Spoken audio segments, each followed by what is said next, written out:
Le mouvement pour le changement et la renaissance MCR de Tahirou Barry s'est prononcé sur la situation sécuritaire. C'était l'occasion pour les responsables du MCR de demander aux nouvelles autorités de se départir des dépenses de prestige.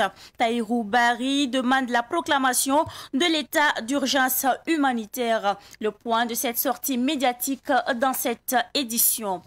La Pâque sera célébrée le dimanche 17 avril prochain et à cette occasion, le cardinal Philippe Ouedraogo, l'archevêque métropolitain de Ouagadougou, a livré son message. Il a demandé de porter le Burkina Faso en prière et de bannir la haine, l'incompréhension, l'extrémisme violent et les tueries. Vous entendrez le cardinal Philippe Ouedraogo dans ce savane au soir.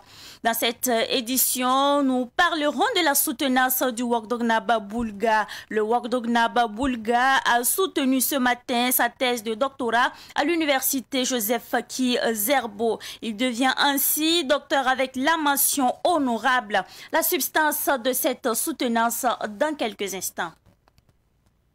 Bonsoir à toutes et à tous et bienvenue dans cette édition du soir. Le nouveau premier président de la Cour des comptes latin en Poda a prêté serment ce matin en présence du chef de l'État, le lieutenant-colonel Paul-Henri Sandaogo Damiba. Il a juré de remplir fidèlement sa mission, de l'exercer en toute impartialité et de garder le secret des délibérations et des votes. Il entend placer son mandat sous le signe de la communication pour faire connaître davantage la Cour des comptes, ses missions ainsi que ses résultats. Le Burkina Faso est au bord de l'effondrement selon Tahirou Barry, ancien ministre et président du mouvement pour la renaissance. Tahirou Barry appelle donc les nouvelles autorités à décréter l'état d'urgence humanitaire et à une contribution de solidarité sur le revenu, de répondre donc aux besoins humanitaires présents. Le président du MCR était face à la presse cet après-midi. Suivant donc ce reportage que nous propose Fatih Sankara. Les signaux de la situation humanitaire au Burkina sont au rouge et le pays est au bord du gouffre, selon le président du mouvement pour le changement et la renaissance MCR. Plus de 3 millions de personnes ont besoin d'une assistance humanitaire et il y a urgence à agir. Proclamer l'état d'urgence humanitaire est plus que jamais nécessaire dans ce contexte, selon Tahirou Barry. La nation entière est au bord de l'effondrement de ses plus solides fondements. Notre pays affronte actuellement la pire crise humanitaire de son histoire. Hélas, nos réponses nationales sont restées jusque-là désespérément impuissantes face à un désastre qui s'élargit à une vitesse effroyable. Il devient moralement impérieux de proclamer l'état d'urgence humanitaire et d'engager une mesure forte pour répondre à la crise humanitaire d'une gravité sans précédent. Pour répondre à ce besoin humanitaire, le Burkina Faso doit d'abord compter sur ses fils et arrêter de tendre la main à l'extérieur. La contribution de solidarité sur le revenu est la baguette magique que propose Tahirou Barry. Notre nation, dans un élan commun et un sursaut salvateur, doit s'assumer et s'affirmer pleinement en soignant par elle-même ses blessures profondes et arrêter de s'ériger en mendiant larmoyant face aux partenaires extérieurs. Chaque nation a une âme. L'âme du Burkina Faso, c'est la solidarité.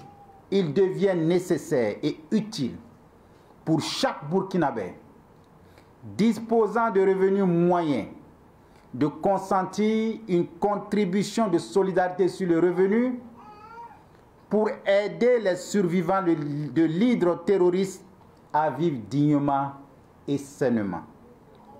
Cela s'impose comme une solution structurelle durable face à un problème d'une gravité profonde. Nous demandons solennellement au gouvernement d'engager les concertations et les réflexions sur cette proposition d'appel à la contribution de solidarité sur chaque catégorie de revenus des classes moyennes. Les règles d'assiette, les taux et les modalités de recouvrement devront être adaptées à la nature de chaque revenu. Les recettes collectées doivent être gérées par un organisme indépendant, piloté par une personnalité d'une droiture morale irréprochable. Pour investir dans le social fortement dégradé selon Tahirou Barry, le gouvernement doit s'interdire les dépenses de prestige et réduire le train de vie de l'État. Après le MCR de Tahirou Barry, nous parlons d'une organisation de la société civile qui vient de voir le jour. Et cette société civile dénommée Nouvelle Éthique en abrégé NET appelle donc la population à une trêve patriotique et à une alternance générationnelle face à la presse. Ce matin à Ouagadougou, les responsables de cette organisation de la société civile ont invité les nouvelles autorités de la transition à se départir de la passion politique. Et cette nouvelle organisation de la société civile demande donc aux nouvelles autorités de rester concentrées sur l'objectif de restauration et le sauvegarde du territoire national. Retour sur cette conférence de presse avec Nathalie Yen et Joël Compaoré. Nouvelle Éthique appelle toute la population à la cohésion sociale pour sauver la nation. Il fallait tout d'abord que nous nous présentions à l'opinion nationale et internationale, s'il y a lieu, pour dire qu'une nouvelle organisation est née depuis quelques années et s'est organisée beaucoup plus formellement ces dernières semaines pour poursuivre le but de réunir tous les Burkinabés autour d'un esprit de transition, de transhumance, d'alternance générationnelle. Alternance générationnelle, on entend par là le changement à la tête de nos institutions, de l'État, de génération, mais aussi d'esprit. L'esprit des générations actuelles n'est pas la même que l'esprit des générations passées, qui ont largement fait leurs preuves. Donc, Nouvelle Éthique, c'est un peu ça. Ramener les Burkinabés à l'essentiel, construire le Burkina de demain, mais construire le Burkina avec éthique et une nouvelle moralité. Le mouvement Nouvelle Éthique compte apporter sa contribution pour la réconciliation et la cohésion sociale à travers diverses activités. À présent, nous parlons du MBDHP. L'état d'urgence n'est pas synonyme de bafouement des droits humains, mais le mouvement Burkina des droits de l'homme et des peuples en abrégé, MBDHP, note que malheureusement, l'état d'urgence a servi de prétexte à la violation des droits humains dans les zones où il est déjà en vigueur. Et c'est pourquoi, au moment où le gouvernement annonce donc l'extension de cette mesure sur le territoire national, le MBDHP attire l'attention sur le fait que l'état d'urgence à lui seul ne saurait endiguer le phénomène terroriste. Je vous invite à écouter le secrétaire général du MBDHP, Ali Sanou. Il a été joint au téléphone par Rachida Satsongo. L'état d'urgence est une situation d'exception dans laquelle l'autorité, notamment administrative, peut prendre des mesures exceptionnelles qui restreignent les droits et les libertés des citoyens. Il va sentir que durant cette période, certaines libertés fondamentales peuvent être réduites, notamment la liberté de circulation, la liberté de la presse, etc., etc. Déjà, le plus important, c'est que l'état d'urgence ne signifie pas que les droits humains doivent être bafoués. Non, même en période exceptionnelle, en période d'état d'urgence, tous les droits humains doivent être respectés, notamment le droit à la vie, l'interdiction de la torture, des actes dégradants et inhumains envers les personnes. Nous avons constaté que dans beaucoup de zones, malheureusement, l'état d'urgence a servi bien souvent de prétexte pour bastonner des populations, pour restreindre de façon disproportionnée certaines libertés. Et cela n'est pas du tout une approche qui peut prospérer. Pour preuve, l'état d'urgence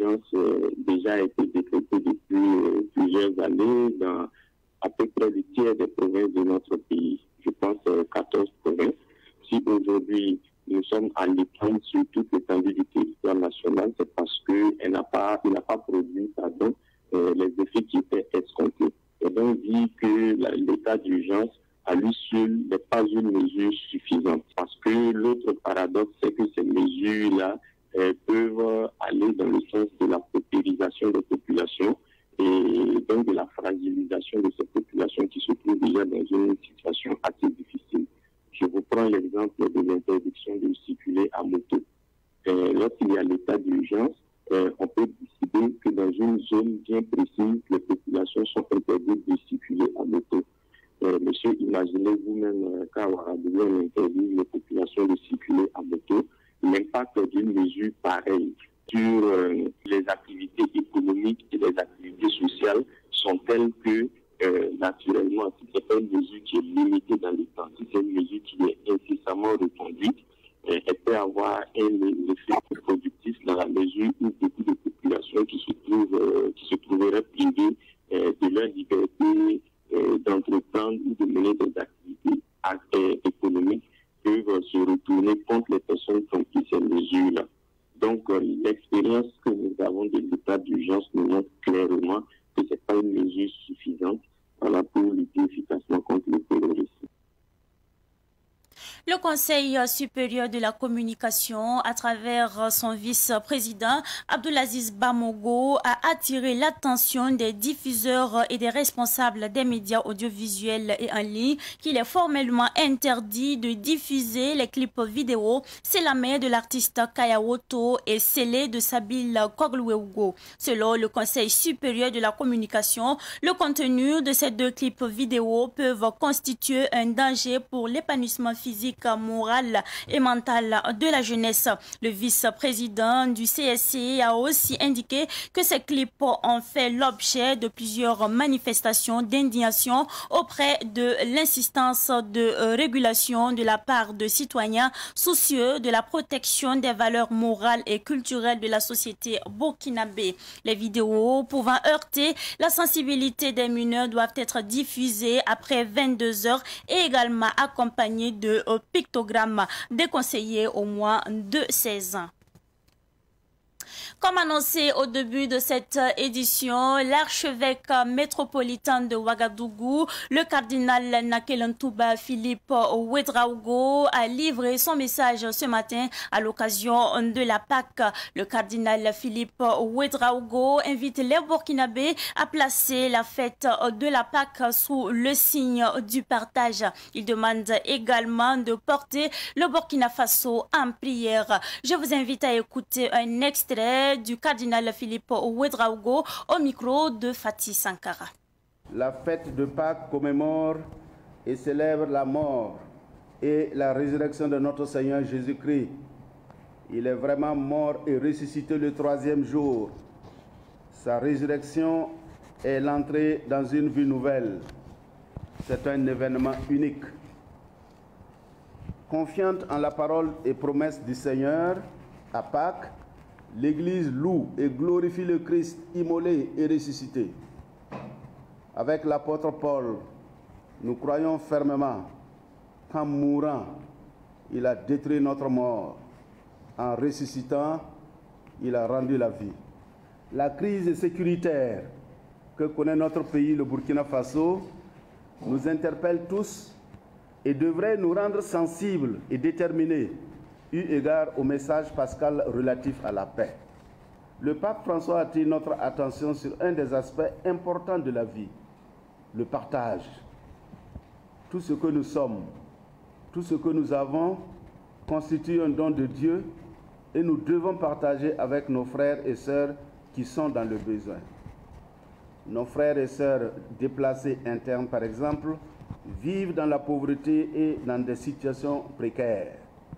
Hier soir, de façon symbolique, nous avons manifesté notre compassion et notre solidarité avec une centaine de familles déplacées, victimes des attaques terroristes. Nous devons accepter de mettre tout en œuvre pour abattre les murs de haine, les murs d'hostilité, d'incompréhension, d'extrémisme, de violence, de tuerie et de construire des ponts de compréhension, des ponts de respect mutuel, de tolérance, de fraternité et d'amour. N'ayons de cesse de prier pour nos frères terroristes, pour les personnes déplacées internes, sans oublier nos frères et sœurs enlevés et non encore libérés. Daigne le Dieu Tout-Puissant et Miséricordieux, agréer nos supplications et nos efforts pour l'avènement d'un monde plus digne de Dieu et d'un monde plus digne des hommes. Heureux les artisans de paix, ils seront appelés fils de Dieu. Matthieu 5, 9. Bonne fête pascale aux chrétiens et bonne fête du Ramadan à nos frères et sœurs musulmans.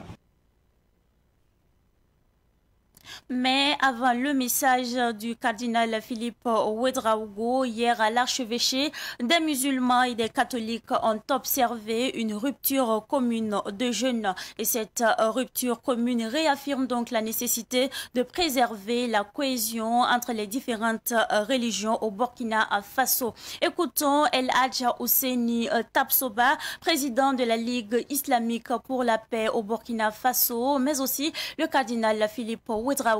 Ils sont au micro de notre reporter Abdoulaye Kinda. Nous ne pouvons que nous en réjouir de la prise en compte de cette initiative de rupture commune par l'archevêché qui exprime cette marque de tolérance, de cohésion et de fraternité entre les religieux du Burkina Faso.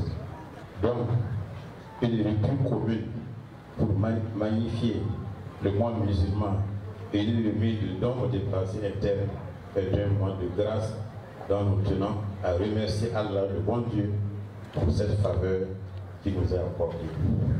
La Ligue islamique pour la paix au Faso ne cessera d'accompagner et de participer à toutes les initiatives interreligieuses pour promouvoir de la paix et de vivre ensemble au Burkina Faso. Rendons grâce au Dieu provident et miséricordieux qui nous offre l'opportunité de la présente rencontre fraternelle entre musulmans et chrétiens. Et cela dans le cadre d'une coïncidence du carême chrétien et du jeûne musulman, temps spirituel fort pour les deux communautés religieuses. Le thème retenu est libellé comme suit: cohésion sociale et fraternité humaine. Notre pape François attire notre attention sur un des aspects importants de la vie, à savoir le partage. Nos frères et sœurs déplacés internes vivent dans la pauvreté et dans des situations précaires. Ce soir, de façon symbolique, nous voudrions manifester notre compassion et notre solidarité avec une centaine de familles déplacées victimes des attaques terroristes.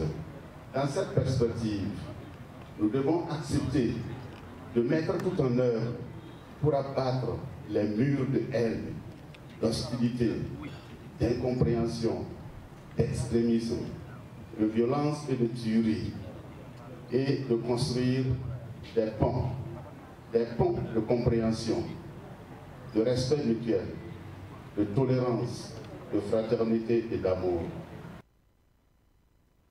Le Wardr Naba Boulga a désormais le titre de docteur de l'université Joseph Faki Zerbo. Il a soutenu sa thèse sur les énergies renouvelables. Son thème est formation d'aérosols désertiques, étude de l'impact sur le rendement de production de systèmes solaires photovoltaïques.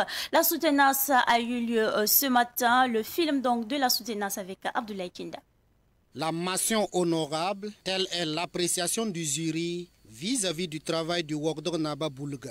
Le sujet abordé par l'Impétran porte sur la production du système solaire photovoltaïque. Après cette soutenance réussie, nous sommes très unis et également aussi nous sommes animés vraiment par une grande joie, vu réellement comme ce que mon professeur et le président du jury l'a dit, et vu de l'appréciation vraiment du travail qui a été émis vraiment lors de cette thèse, nous sommes vraiment très heureux. Alors, un système de multicouches que nous avons considéré l'atmosphère comme une première couche, et également aussi les dépôts de poussière à la surface du champ solaire PV comme une deuxième couche. Et c'est ce qui nous a permis vraiment de mettre vraiment ces modélisations qui nous a permis d'être là aujourd'hui. Le thème choisi a été apprécié par les membres du jury. Selon eux, la production de Wogdog-Naba peut être exploitée par les autorités burkinabées. C'est un travail qui est très bien fait, qui est très important aussi pour le pays, puisque c'est dans la lignée des thèses qui ont été faites, qui sont liées à l'énergie solaire.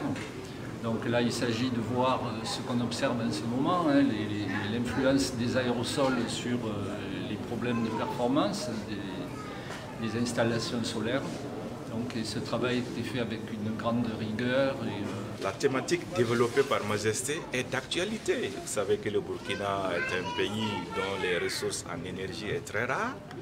Et il fait ressortir les atouts d'un travail, d'une démarche scientifique pour solutionner un problème de grande envergure dans notre pays. La soutenance a eu lieu en présence des parents et amis de l'impétrant. Il y a eu beaucoup de rigueur dans l'appréciation, dans l'encadrement.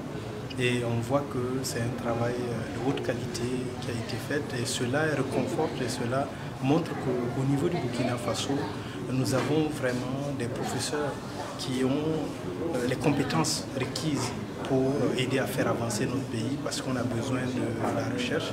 Et c'est un domaine qui est assez compliqué parce que le domaine de la physique appliquée est un domaine très complexe. Et de voir donc M. Ipoudou, le Wogdog-Naba s'est engagé dans ce domaine et soutient une thèse malgré tout ce qu'il a comme charge. Le Wogdog-Naba est l'un des rares chefs coutumiers à soutenir une thèse de doctorat. Et selon lui, il a eu l'ambition depuis son secondaire. Je dédie cette récompense surtout à ma famille et surtout à la chefferie vraiment traditionnelle ou coutumière du Burkina Faso.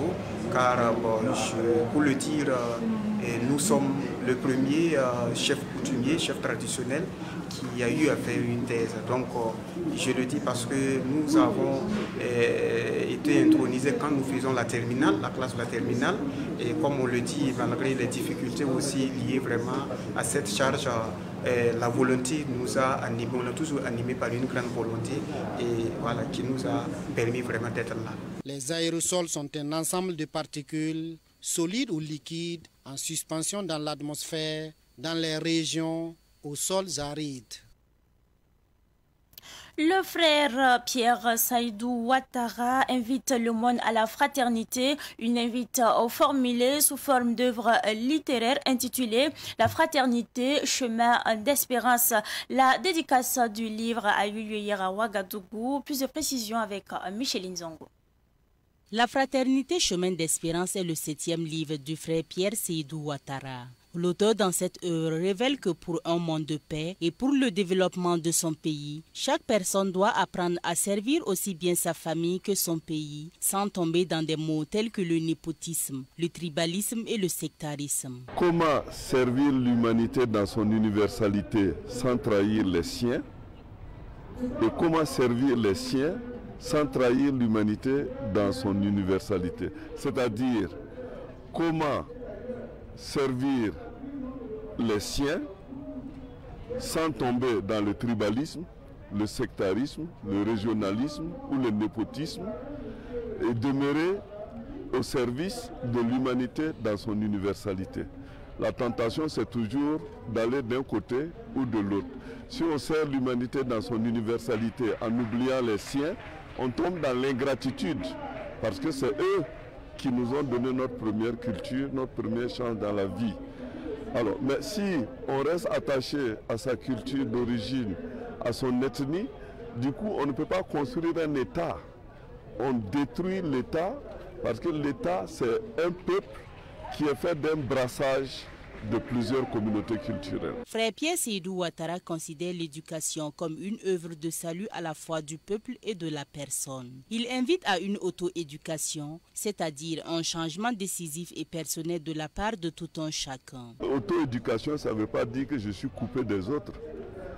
En écoutant les autres, en retenant les valeurs de la société, c'est à moi qu'il m'appartient de me changer.